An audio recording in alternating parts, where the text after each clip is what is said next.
Edipo Rey cuenta el mito de Edipo, ¿sí? Esta historia se remonta a la ciudad de Tebas, que era una de las principales polis que había en Grecia. Allí gobernaban los reyes Layo y su esposa Yocasta. Era muy común en esa época la existencia de oráculos. Los oráculos eran lugares sagrados donde se encontraba un adivino, ¿sí? Y personas importantes, como en este caso los reyes o gobernantes, ¿sí? O gente que tenía un rol importante en la sociedad, podía ir a consultarle al oráculo para poder saber qué vaticinaban o qué mensaje querían darle los dioses. El oráculo de Delfos era un oráculo que se había levantado en honor al dios Apolo.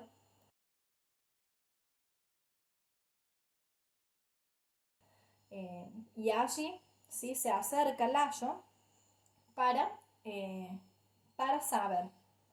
Entonces el adivino, que entraba en un estado de delirio, ¿sí?, que le permitía comunicarse con los dioses, le vaticina a Layo que en un futuro él tendría un hijo varón, que lo mataría, ¿sí? Ese hijo mataría a su padre, o sea, mataría a Layo, y luego se casaría con su madre y tendría hijos, cometiendo así incesto. Layo, espantado por el vaticinio que le había dado el oráculo, cuando su esposa Yocasta da a luz a un hijo varón, para evitar este destino trágico decide deshacerse de él. Entonces manda a un sirviente al monte Citerón para que sacrifique al niño, para que lo mate. Antes de entregárselo al sirviente, le atraviesa los pies con una fíbula para inmovilizarlo. De allí derivó el nombre del personaje, Edipo, que en griego significa pies hinchados. El sirviente llega entonces al monte Citerón y, compadeciéndose del niño, por piedad se lo entregó a un campesino para que lo criara como hijo suyo. Este campesino, que encontró por el camino, se los entrega a su vez a un matrimonio sin hijos, que eran los reyes de Corinto.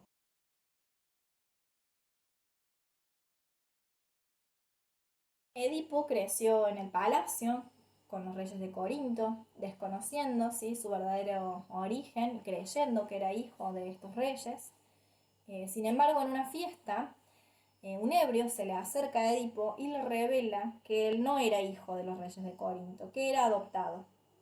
Edipo, confundido, habla con estos reyes de Corinto, pero ellos le niegan, ¿sí? Le niegan el hecho de haberlo adoptado. Y como Edipo estaba y continuaba confundido, se dirige también al oráculo de Delfos, el mismo oráculo al que había acudido Layo, se dirige Edipo. En la entrada del oráculo, ¿sí?, hay una inscripción que dice: conócete a ti mismo.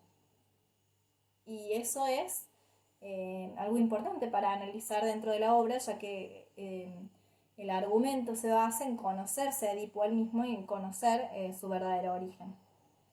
Allí Edipo se encuentra con el adivino y él no le confirma quiénes eran sus verdaderos padres, sin embargo, le dice lo mismo que le había vaticinado Layo, que mataría a sus padres y se casaría con su madre. Edipo también termina aterrado al escuchar esa premonición, y para evitar este destino trágico decide alejarse de los reyes de Corinto, para evitar matar a su padre y casarse con su madre. En el camino, él se cruza con Layo, y los servidores de Layo tienen una pelea en ese camino donde Edipo termina matando a Layo. Obviamente Edipo no sabe que acaba de matar al rey de Tebas y tampoco que esa persona era su padre biológico. Esto lo hace sin saberlo.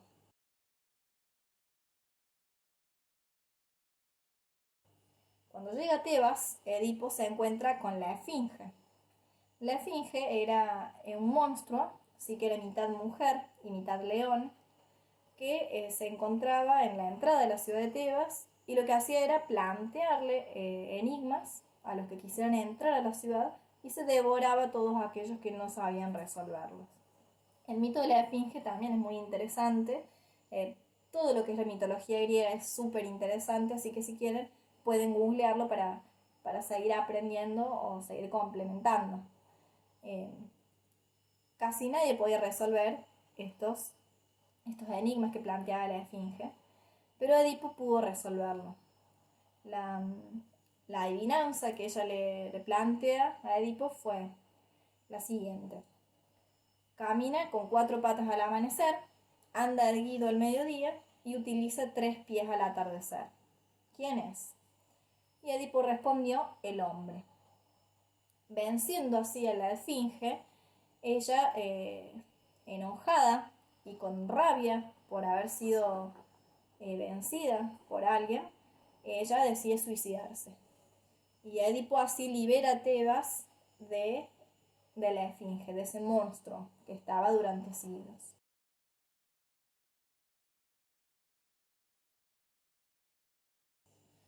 Y los habitantes de Tebas, en premio a Edipo por haberlos liberado de la esfinge, decide otorgarle la corona, decide otorgarle el puesto de rey, ya que Layo había muerto.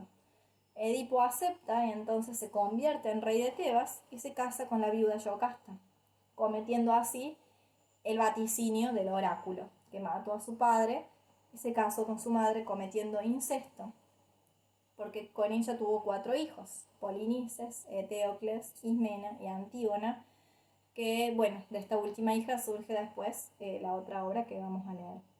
Por eso no sé si han escuchado la expresión complejo de Edipo en psicología.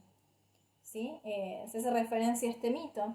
¿Sí? Esto de, bueno, según Freud, todos los niños, cuando son pequeños, tienen una especie de enamoramiento, el varón hacia la madre y la niña hacia el padre, que luego se resuelve.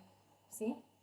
Y por eso se lleva el nombre de complejo de Edipo, en alusión a este mito y a este relato. Luego de un par de años, los dioses, enojados y con furia porque Edipo cometió incesto y mató a Layo, desata una peste sobre la ciudad de Tebas. Y ahí es el comienzo de la obra de Edipo. ¿Sí?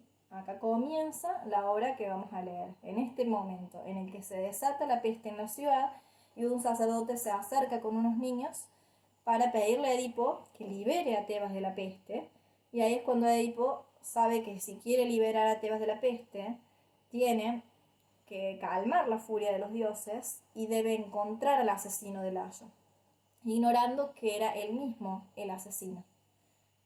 Por eso esta obra de teatro es calificada por muchos autores como la tragedia del reconocimiento. Todo el argumento en sí se basa en el conocimiento o anagnórisis, ¿sí? El hecho de Edipo poder descubrir, ¿sí? Quién fue el asesino, quién fue el que mató a Layo, ignorándolo, y entonces esa búsqueda de la verdad, una verdad que, eh, que no le es revelada en un primer momento y él mismo tiene que encargarse de buscarla. Cuando finalmente él descubre que ha sido él el asesino de su padre y que él ha sido él el que cometió incesto, no pudiendo asimilar lo terrorífico de la realidad de él, se arranca los ojos, quitándose así la vista. Y bueno, finalmente la obra se cierra con un comentario, recomendación del coro hacia el público, ¿sí? Una reflexión final. Vemos entonces, ¿sí?, cuál es la amartía que comete Edipo. ¿Sí? Hemos dicho que la amartía era este error trágico, un error que comete el personaje, que el héroe, ¿sí?, pero que ese error es inevitable, ¿sí?, que por más que él quisiera no haberlo cometido, de hecho vemos lo irónico que él se aleja de los reyes de Corinto justamente para evitar ese destino trágico. Y con el mismo acto de querer intentar evitar cometer ese error es que lo termina cometiendo.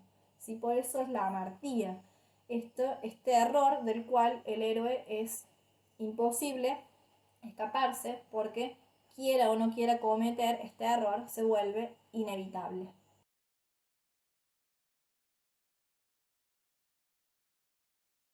Los invito ahora entonces a que comencemos a leer la obra de teatro, que yo las he dejado en PDF, para que bueno, empecemos a leer en nuestras casas y cuando podamos encontrarnos todos juntos podamos realizar actividades, comentarios, análisis de los personajes, análisis de la Martía, de la Gibris, del coro y todo lo que estuvimos trabajando, mencionando en este video.